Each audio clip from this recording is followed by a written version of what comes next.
안녕하세요. 저희는 GA-뱃을 위한 셀렉티브 엣지를 주제로 발표할 4조 박유경, 이상영, 임서영, 최지연, 황도은입니다. 본격적인 발표에 앞서 저희 조는 다음과 같은 순서로 발표를 진행하겠습니다. 먼저 서론에서 GA-뱃에 대해 소개할 것입니다. 시각 공정의 필요성을 소개한 후 본론에서 나노시트 구조 형성을 위한 공정 중 NF3 사이클릭 엣지 방식에 대해서 공정별로 설명할 것입니다. 또한 해당 기술에 대한 문제점과 해결 방안에 대해 논의하며 발표를 마무리하겠습니다. 먼저 반도체 기술은 초고속, 저전력, 소형화를 목표로 계속 진화해 왔습니다. 특히 수억 개의 트랜지스터가 집적되는 시대에 들어서면서 기존의 핀백 구조는 누설 전류나 설계 유연성 측면에서 한계에 도달하게 되었고, 이를 극복하기 위해 GA-팻이 등장하게 되었습니다. GA-팻은 채널 내면을 모두 게이트가 감싸는 구조로 누설 전류가 거의 발생하지 않아 높은 전력 효율을 보이고 폭과 개수에 대한 제어가 자유로워 공정적 유동성을 높일 수 있습니다. GA-팻은 채널의 구조에 따라 나노시트, 나노와이어로 구분되는데 채널의 면적이 넓은 나노시트 구조를 활용하여 설계 유연성을 크게 확보할 수 있습니다. 넓은 접촉 면적이 GA-팻의 가장 중요하고 핵심적인 내용인 만큼 이와 관련된 나노시트 관련 기술이 매우 중요합니다. 나노시트 형성에 있어서 가장 중요한 기술은 선택적 시각, 셀렉티브 엣지 기술입니다. 앞서 언급한 GA-팻의 핵심 기술인 나노시트 형성에서 셀렉티브 엣지가 중요한 이유는 나노시트의 수직 적층 구조의 안전성 확보와 최적의 균일성, 우수한 전기적 특성을 확보할 수 있는 기술이기 때문입니다. 셀렉티브 엣칭 기술은 트랜지스터의 우수한 특성과 전체 공정 수율 확보를 위한 핵심 기술입니다. 기존의 플라즈마 엣칭 방식은 빠른 속도를 가지지만 높은 플라즈마 에너지로 인한 깊은 손상과 나노시트 구조 변형 문제가 존재합니다. 웻 엣치 방식은 고온에서 층간 충분한 선택빛 확보가 어려워서 구조적 붕괴 및 손상의 문제가 있습니다. 이를 극복하기 위해 본 발표에서는 NF3 사이클릭 엣치 공정을 중심으로 셀렉티브 엣칭 공정에 대해 소개해보려 합니다. 본 발표에서 NF3 사이클릭 엣지 기술이 어떤 것인지 알아본 후 GA-팻에 어떻게 접목되는지 설명하고 이 시각 방식의 장점과 한계점을 분석할 것입니다. 또한 더 나은 셀렉티브 엣지를 위한 발전 방향을 논의해보는 것을 목표로 발표를 마무리하겠습니다. GA-팻 나노시트 형성을 위한 시각과 NF3 사이클릭 엣지에 대해서 말씀드리도록 하겠습니다. 먼저 GA-팻 공정에 어느 단계에서 셀렉티브 엣지가 사용되는지 소개드리도록 하겠습니다. 아래 그림을 보면 GA-팻 공정에선 먼저 이너스페이서를 위한 캐비티 형성에서 첫 번째 셀렉티브 엣지가 사용됩니다. 여기서 이너스페이서란 소스와 게이트 사이, 그리고 게이트와 드레인 사이에 위치하는 실리콘 나이트라이드 물질을 말합니다. 이 그림에선 빨간색 영역으로 표시되어 있는데 이는 게이트와 소스 드레인 사이에 파라스틱 캐패시턴트, 즉 기생 캐패시턴트를 줄이고 추후의 채널 리디스 시각에서 소스와 드레인의 손상을 막아주는 역할을 합니다. 이후 소스와 드레인, 이너스페이서가 다 형성된 후 프리스탠딩 나노시트 사이의 게이트 형성을 위한 채널 릴리스 단계에서 두 번째 셀렉티브 엣지가 진행됩니다. 이 두 단계에서 진행하는 셀렉티브 엣지는 각각 요구하는 공정 조건이 다릅니다. 스페이서 형성을 위한 셀렉티브 엣지에서는 정확한 캐비티 깊이 제어가 중요합니다. 이 캐비티가 너무 얕으면 게이트와 소스 드레인 사이에 플라스틱 캐패시턴트가 증가하여 성능이 저하되고 캐비티 깊이가 너무 깊으면 쇼 채널 이펙트가 악화되어 누설 전류가 커질 수 있습니다.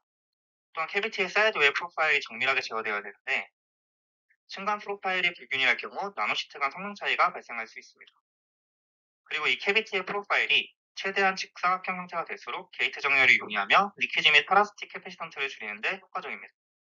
반면 채널 리스의 경우 실리콘 절머늄에 대한 높은 선택비가 요구됩니다. 실리콘은 손상시키지 않으면서 실리콘 절머늄을 완전히 제거해야 트랜지스터의 성능이 유지됩니다. 또한 시각 과정에서 프리스탠딩 나노시트의 미케미컬 스테빌리티가 확보되어야 되는데 프리스탠딩 구조인 만큼 미케미컬 스테빌리티가 확보되지 않으면 구조가 붕괴될 위험이 있습니다. 이러한 서로 다른 요구사항들을 만족시키기 위해 기존에는 이너스페이서 형성과 채널 릴리스 단계에 서로 다른 공정을 적용했습니다. 하지만 저희가 소개하는 NF3 기반 사이클릭 엣지의 경우 레시피 변경만으로 두 공정에 적용할 수 있습니다. 각각의 단계에 대한 적용을 설명드리기 앞서 먼저 NF3 사이클릭 엣지에 대해 소개드리도록 하겠습니다. NF3 사이클릭 엣지는 산화 단계와 식립 단계 두 단계를 가열 시크는 리모트 플라즈마 기구 건식 기술입니다. 일반적인 다이렉트 엣지에 비해 시크 속도는 느리지만 정밀한 프로파일 제어가 가능하고 큰 선택도를 갖췄습니다. 산화 단계에선 또 아르곤 리모트 플라즈마를 통해 산화막을 형성하는데 이때 실리콘 및 실리콘 절모늄에서의 산화막 두께와 화학적 안정성이 다르게 증식됩니다. 두께와 안정성도 실리콘에서 실리콘 절모늄보다 높게 도달이 됩니다. 19단계에선 NF3 아르곤 리모트 플라즈마를 이용하여 산화막과 그 밑에 기판을 싣습니다. 이때 산화막의 화학적 안정성과 두께 차이로 인해 실리콘 절모늄의 산화막이 더 빠르게 제거되고 실리콘은 산화막으로 구하면서 실리콘 절모늄만 선택적으로 식하게 됩니다. 이로 인해 높은 선택도를 만족시킬 수 있습니다. 다음으로 이너스페이서 형성 단계와 채널 릴리스 단계에서 NF3 사이클 개치가 어떻게 적용되는지 설명드리도록 하겠습니다. 우선 이너스페이서 형성을 위한 NF3 사이클릭 엣지 공정에 대해 말씀드리겠습니다. 관련 논문에서는 NF3 기반 리모트 플라즈마 사이클릭 엣지를 사용해 기존 플라즈마 드라이 엣지에서 발생하는 기판 손상 문제를 해결하였습니다. 또한 에천트 조성에 따라 실리콘 절모늄에 대한 식각 선택성의 변화를 분석하기 위해 아래와 같은 4가지 조건의 레시피를 설정하여 실험을 진행하였습니다. 레시피 1에서 4로 갈수록 NF3 비율이 높아지게 설정한 것을 확인할 수 있습니다. 아래 그래프 중 A를 보면 모든 레시피에 대해 사이클릭 엣지가 다이렉트 엣지보다 식각 속도가 느린 것을 알 수 있고, 그래프 B와 C를 보면 사이클릭 엣지가 다이렉트 엣지보다 실리콘 절모늄에 대한 식각 선택성이 높은 것을 알 수 있습니다. 또한 그래프 B에서 NF3의 비율이 높아질수록 실리콘 절모늄에 대한 실리콘의 식각 선택성이 높은 것도 확인할 수 있습니다. 이너스페이스 형성을 위한 캐비티 식각 단계에서는 약 0.5나노미터 정도의 고유한 실리콘 손실이 발생하고 식각 깊이 또한 5나노미터 이하로 제한됩니다. 이로 인해 극도로 높은 선택성보다는 실리콘 절모늄 식각 깊이를 정확하게 제어하기 위해 느린 식각 속도가 필요합니다. 따라서 이너스페이서 모듈의 캐비티 식각에는 실리콘 절모늄 식각 속도와 식각 선택성 사이의 균형을 맞춘 레시피 1을 이용하여 사이클릭 엣지 공정을 진행하였습니다. 아래 그림을 순서대로 보면 레시피 1 조건에서 이너스페이서 형성 인자는 0.84로 직사각형에 가까운 이상적인 실리콘 절모늄 식각 프로파일이 구현된 것을 확인할 수 있습니다. 캐비티의 깊이 편차는 플러스 마이너스 0.3나노미터 정도로 층간 균일성도 우수한 것을 알 수 있습니다. 또한 실리콘 손실량은 0.44나노미터 정도로 매우 낮아 기판에 손상 없이 선택적 식각이 이루어졌음을 확인할 수 있습니다.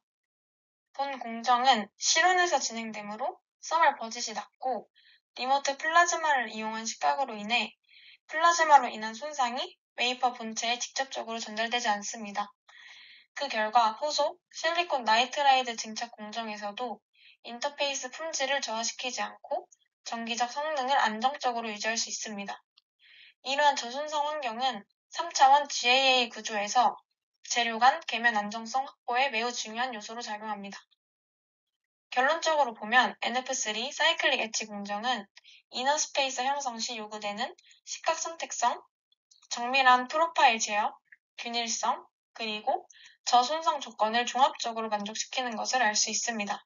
특히 레시피 1은 정밀한 식각 깊이 제어와 선택성 간의 균형이 잘 맞는 조건으로 이너스페이서 공정에 최적화된 방식으로 판단할 수 있습니다. 다음으로 NF3 기반 선택적 식각 공정을 채널 릴리즈에 적용하는 방식입니다. 앞선 결과를 보면 NF3의 비율이 높아질수록 실리콘과 실리콘 절모늄 사이의 선택비가 높아지는 것을 확인할 수 있습니다.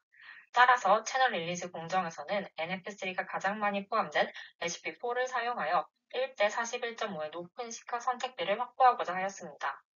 먼저 여러 폭을 가진 나노시트에서도 높은 선택비가 유지되는지 확인하기 위해 폭이 30, 40, 60, 80나노미터인 경우로 나누어 레시피 4 방식으로 식각을 진행하였습니다.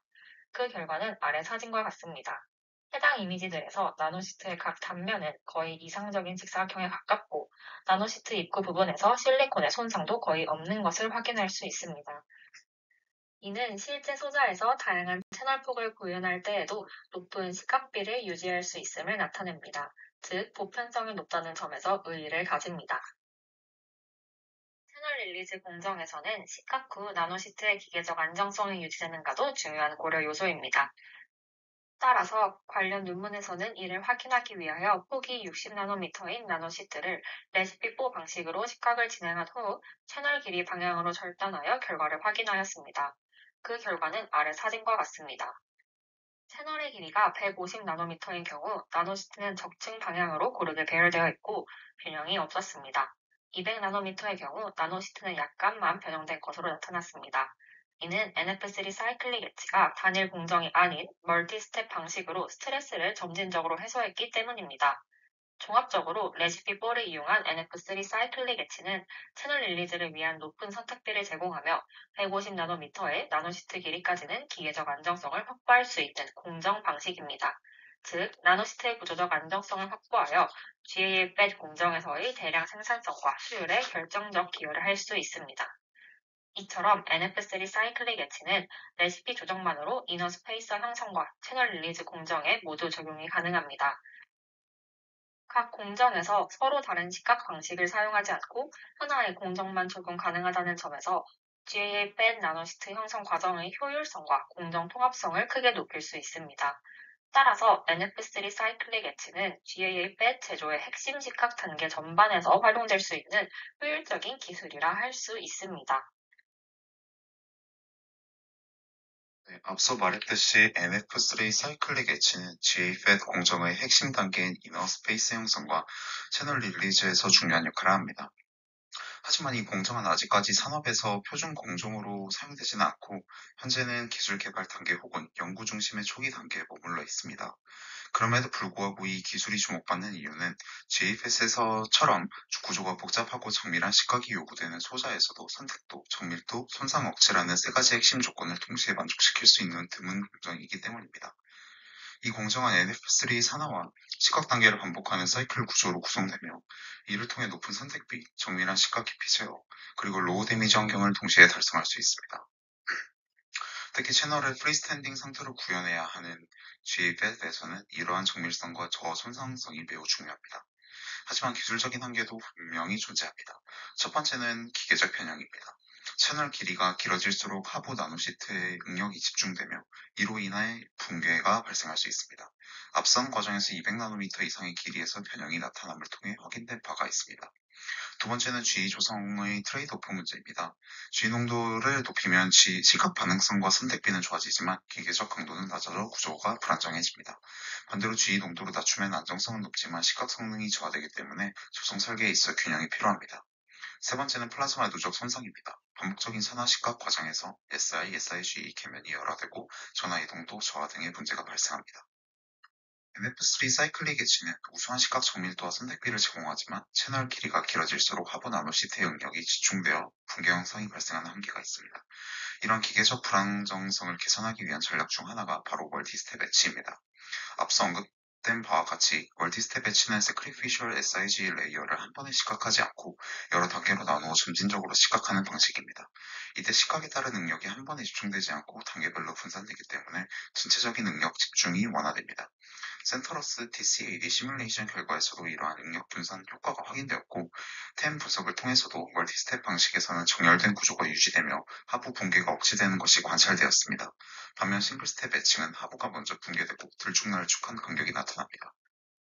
이처럼 멀티스텝 엣치는 NF3 사이클릭 엣치와 결합될 때 정밀한 레이어 바이 레이어 시각은 물론이고 기계적 안정성을 확보까지 가능한 통합 공정 전략으로서 중요한 의의를 가집니다.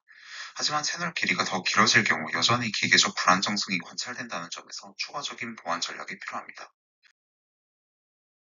스텝 엣지의 한계, 즉 채널의 길이가 길어질 경우 여전히 나타나는 기계적 불안정성을 보완하기 위해 스트레스 엔지니어링 전략이 함께 적용됩니다. 특히 G 조성비 조절은 시각성과 안정성 사이의 트레이드오프를 제어할 수 있는 핵심 변수입니다. G 함량이 높아질수록 시각 반응성과 선택비는 좋아지지만 중심부의 응력이 집중되면서 인월드 밴딩과 같은 구조적 불안정성이 발생합니다. 반면 G 농도를 낮추면 기계적 안정성은 증가하지만 시각 속도와 선택비는 저하됩니다. 따라서 실험적으로 G 조성과 채널 폭에 따른 변형 양상을 전략적으로 분석해보면 폭이 좁고 G 농도가 낮을수록 보다 안정적인 구조 형성이 가능함을 확인할 수 있습니다. 이러한 결과를 바탕으로 멀티스텝 엣지와 스트레스 엔지니어링을 병행할 경우 시각 성능과 기계적 안정성의 균형을 동시에 달성할 수 있는 최적의 공정 조합 설계가 가능합니다. 즉 채널 폭과 지위 조성의 최적화가 구조 안정화를 위한 중요한 공정 전략으로 작용합니다. 마지막으로 소개할 전략은 플라즈마 프리 옥시데이션, 즉 저손상 산화 방식입니다. 기존 사이클릭 엣지의 공정에서는 산화 단계는 플라즈마 노출로 인한 손상 가능성이 있었습니다. 특히 언더컷 부위에서는 손상이 집중되어 전기적 특성을 저하시킬 수 있습니다. 이를 해결하기 위해 리모트 O2 아르곤 플라즈마 환경이 도입됩니다. 이 환경에서는 SI는 산화되지 않고 SIG만 얇게 산화되기 때문에 후속 NF3 시각 단계에서 산화막만 선택적으로 제거할 수 있습니다. 이로써 SI 손상 없이 정밀한 선택적 시각이 가능해집니다. 공정적으로는 손상을 최소화할 수 있고 리피테빌리티도 향상됩니다. 또한 이 방식은 멀티스텝 시각 흐름도와도 잘 통합되어 채널 릴리즈 공정에서 정밀성과 구조 안정성을 동시에 확보할 수 있는 유효한 전략으로 작용됩니다. 지금까지 GAF의 핵심 공정인 셀렉티브 엣지 기술 중 NF3 사이클릭 엣지에 대해 논의했습니다. 이 기술은 기존 시각 방식이 갖는 한계점을 극복하고 높은 정밀도와 선택도를 제공하여 나노시트 기반 GAF의 구조적 요구를 충족할 수 있음을 확인하였습니다. 특히 NF3 사이클릭 엣지 공정은 이너 스페이서 형성과 채널 릴리즈 공정의 까다로운 조건들을 만족하면서도 낮은 손상과 우수한 균일성을 보여줍니다. 하지만 아직 기술 개발 초기 단계이기 때문에 기계적 안전성 문제나 플라즈마 노출로 인한 손상, 저만용 조성 균형 문제와 같은 기술적 과제들이 남아 있습니다. 이러한 문제를 해결하기 위해 멀티스텝 엣지로 응력을 효과적으로 분산시키고 스트레스 엔지니어링을 통해 저만용 함량과 구조적 안정성을 최적화하며 플라즈마 프리 옥시데이션을 도입해 플라즈마 손상을 최소화하는 방안을 제안하였습니다. 앞으로 NF3 사이클릭 엣지 기술이 이런 개선 방안을 통해 완성도를 높이고 반도체 제조에 실질적으로 적용할 수 있을 것으로 기대됩니다. 지속적인 연구와 개발로 반도체 제조 공정에 새로운 가능성을 열어갈 수 있을 것입니다. 참고 문헌은 다음과 같습니다. 이상으로 발표를 마치겠습니다. 감사합니다.